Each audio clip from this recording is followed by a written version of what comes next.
Sorry guys, मुझे नहीं पता था कि तुम लोगों में ऐसा कुछ रिचुअल होता है। हाँ, प्रे तो करना चाहिए। हम हमेशा खाने से पहले अल्लाह ताला से प्रे करते हैं। यस, रिचुअल नहीं स्पिरिचुअल। हम ही पहले भगवान को भोग ऑफर करते हैं और उसके बाद प्रे करके खाते हैं। लेकिन तुम्हारा भगवान यहाँ आके कैसे खा सकता है? जैसे वो तुम्हारी दुआ कानों से सुन सकता है, वो वैसे ही यहाँ पर आके खा भी सकता है। भगवान का फॉर्म पर्सनल है। अगर वो कानों से सुन सकते हैं तो मुंह से आके खा भी सकते हैं। उनके कान और मुंह दोनों है। शालिनी, तुम प्रे नहीं करती खाना खाने से पहले? नहीं, लेकिन मेरे चाचा ने एक बार कहा था कि हमको वो गॉड ऑफ फूड को और फार्मर्स को थैंक यू बोलना चाहिए। You mean Annapurna Devi? What? God of food. Yes, हमें उन्हें थैंक करना चाहिए और साथ में फार्मर्स को भी। But I believe in watering the roots. देखो, हम हमेशा क्रिएशन को तो अप्रिशिएट करते ही हैं, लेकिन हम क्रिएटर को ना अप्रिशिएट करना भूल जाते हैं। अभी सोचो, पानी ना हो, हवा ना हो, उपजाऊ मिट्टी या धरती माँ ना हो, तो फार्मर क्या कर लेगा?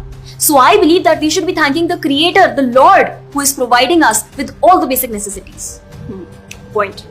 अब तुम किस किस को थैंक करेगा? वैसे भी तुम्हारे 33 करोड़ तो देवी देवता है। बताओ, किस किस को थैंक करेगा तुम?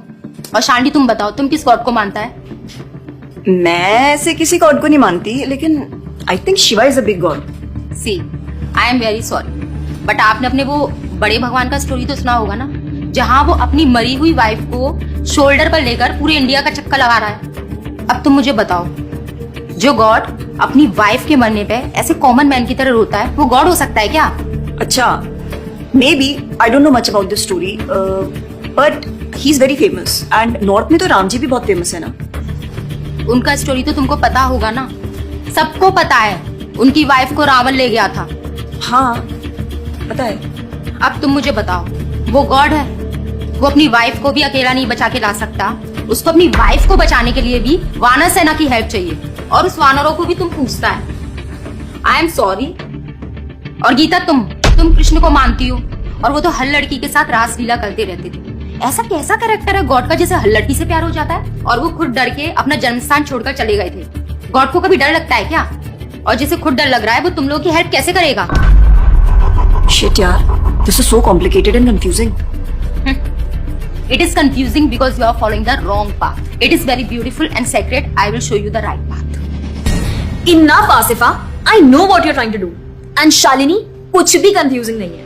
You know what the problem is कि तुझे पता ही नहीं है, क्योंकि तूने आज तक शास्त्र ही नहीं पढ़े हैं। तो पता कैसे चलेगा कि क्या सही है और क्या गलत? जन्म कर्म च मे दिव्यम एवं योवेति तत्वतः त्यक्त्वा देहम पुनर्जन्म नैति मामेति सो अर्जुन।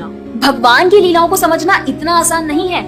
उसके लिए शास्त्रों का अध्ययन करना पड़ता है, और वो भी एक प्रामाणिक गुरु के अंडर रह के उनकी शरण लेके। अब अगर तुमने शास्त्र पढ़े होते तो तुमको ये पता होता कि शिव जी ने जो इमोशंस उसमें दिखाए थे वो शोक नहीं, विरह था। विरह विरह दोनों सेम नहीं होते क्या? Let's start from the basics. शोक इज मटेरियल एंड विरह इज स्पिरिचुअल। शोक ना दुख की अनुभूति कराता है, whereas जो विरह है उसमें जो सेपरेशन की फीलिंग होती है ना, वो सुख का अनुभव कराती है। भगवान भगवत गीता में ना शोक करने वाले व्यक्ति को मूर्ख बताते हैं। गतासुन अगतासुंश्च नानु शोचन्ति पंडिता, a wise man never laments for the living nor for the dead. Bhagavad Gita chapter 2 text 11। अपनों की मौत पे आंसू बहाना शोक है, लेकिन वहीं रामायण देखते देखते जो आंसू निकले ना, वो विरह है। विरह, और ऐसे विरह से हमारा भगवान के प्रति प्रेम बढ़ता है। तो जिस तरह से शिव जी ने विरह को दिखाया था, उसी तरह राम जी भी सीता मैया के जाने के बाद विरह में भटकते हुए रो रहे थे। और यही नहीं, सीता देवी इतनी प्योर है ना कि उन्हें राम जी के अलावा कोई टच भी नहीं कर सकता था। रावण जिनको लेके गया था वो छाया सीता देवी थी। असली सीता देवी तो अग्नि में समा गई थी, और वो अग्नि परीक्षा के वक्त बाहर आई थी। और आसिफा, तू क्या बोल रही थी? भगवान राम को अपनी पत्नी को बचाने के लिए वानरों की मदद लेनी पड़ी थी। I mean, God is all powerful, right? हाँ, I mean, वो अकेले भी तो मार सकते थे ना।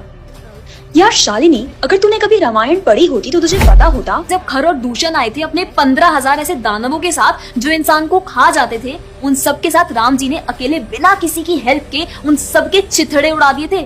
अब ऐसे राम के लिए रावण को मारना मुश्किल है क्या? हाँ, लेकिन बाद में वानरों की हेल्प क्यों ली? उनको अपनी सेवा में लगाने के लिए, उनकी ग्लोरीज बढ़ाने के लिए। अरे उन्होंने तो एक छोटी सी गिलहरी तक को अपनी सेवा में लगा लिया था। What? कभी पढ़ा हो तो पता हो ना। खैर, और हम हनुमान जी की पूजा इसीलिए करते हैं क्योंकि भगवान तक पहुंचने का रास्ता उनके भक्तों की सेवा है। जब भगवान देखते हैं कि मेरे भक्तों का गुणगान हो रहा है या कोई सेवा कर रहा है तो वो बहुत खुश होते हैं। जैसे मैं तेरी मॉम के सामने अगर तेरी तारीफ करूं तो वो खुश होती है ना। पॉइंट। इसी तरह भगवान हमसे खुश होते हैं जब हम उनके भक्तों की सेवा करते हैं, पूजा करते हैं। और रही बात 33 करोड़ देवी देवता की, आसिफा तो मुझे ये बता, what is your favourite genre in movies? Psychological thriller. और शालिनी तेरी? Romantic and comedy. एग्जैक्टली। जैसे हर किसी का अपने नेचर के अकॉर्डिंग फेवरेट जॉनर होता है, वैसे ही भगवान ने हर किसी के नेचर के अकॉर्डिंग व्यक्ति के लिए उसके नेचर के अनुसार वेद और पुराण दिए हैं। और उन्हीं पुराणों को फॉलो करके लोग अपनी देवी देवता की तरफ अट्रैक्ट होते हैं। और ये सभी देवी देवता भगवान की ही सेवा कर रहे हैं। जैसे रोशनी के देवता सूर्य देव, हवा के देवता वायु देव, बारिश के देवता इंद्र देव। जैसे एक सरकार चलाने के लिए इतनी सारी पोजीशंस होती हैं, वैसे ही इस पूरे ब्रह्मांड को चलाने के लिए अलग अलग देवी देवताओं की जरूरत पड़ती है। तो मतलब वो अपनी पोजीशन का मिसयूज करेंगे, किसी भी लड़की के साथ कुछ भी करेंगे, रास लीला करेंगे। Stop it Asifa, now you are crossing the line. तुझे पता ही क्या है कृष्ण के बारे में? जो लोग बोलते हैं कि कृष्ण करे तो रास लीला है, हम करें तो कैरेक्टर ढीला है, उनको बोलो पहले भागवतम पढ़ ले। ठीक रास लीला से पहले भगवान ने गोवर्धन उठाया था, उनको बोलो पहले जाके गोवर्धन पर्वत उठाए। पैदा होते ही पूतना को मारा था, बच्चे से एक मच्छर नहीं मारा जाता। When he was crawling, मुख में ब्रह्मांड दिखा दिया था।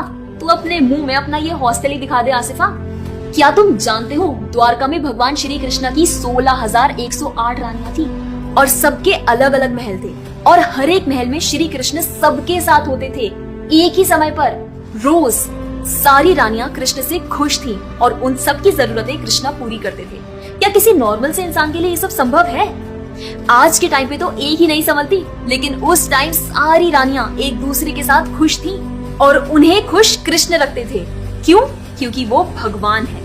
और रही बात ब्रज की गोपियों के साथ रास लीला करने की, तो इतना जान लो कि रास लीला के टाइम पर करोड़ों गोपियां थी और कृष्ण पूरे टाइम हर एक गोपी के साथ मौजूद थे और उनके साथ डांस कर रहे थे एक टाइम पे करोड़ों गोपियों के साथ। ये सब बहुत डीप लीला है और ये सब तभी पता चलेगी जब साधुओं के संग में रह के शास्त्रों को पढ़ा जाएगा। हवा में तीर चलाने से या सुनी सुनाई बातों पर यकीन करने से कुछ नहीं होने वाला।